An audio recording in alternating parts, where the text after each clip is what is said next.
Let's talk a little bit about that term aquaculture, because even though it's been around forever, thousands of years, I think people are so much more comfortable with the concept of, farm fresh vegetables, farm raised, chickens and cows. That all makes sense to people. But even though seafood aquaculture has been around for so long, it's a little bit harder, I think, for some consumers to envision. Can you define aquaculture and a couple of the most common types?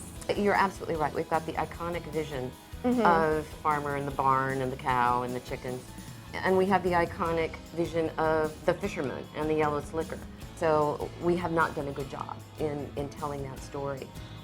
Fish farming, there's a lot of different ways. And there is onshore, and there's nearshore, and there's offshore. The thing for people that they don't understand and appreciate is that fish farming is also highly technical and scientifically intense.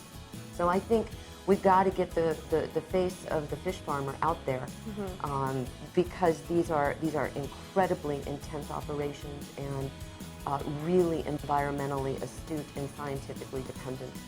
When it comes to sustainability, farm-raised seafood and wild-caught seafood actually work together. They're not in competition, but I don't think a lot of people understand that. I think it's been presented as sort of an either-or dynamic. Can you talk about kind of the relationship between the two? Absolutely. As we begin to understand how important seafood is to our nutrition and our health, we should be eating more seafood. This country is under in terms of its seafood consumption. But that consumption, the only way that we're going to be able to do that is by adding aquaculture to the supply. Globally, when you look at the wild capture harvest, it has been flat for over 20, 25 years.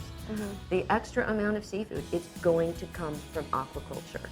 So I think my overall message for people is eat more seafood.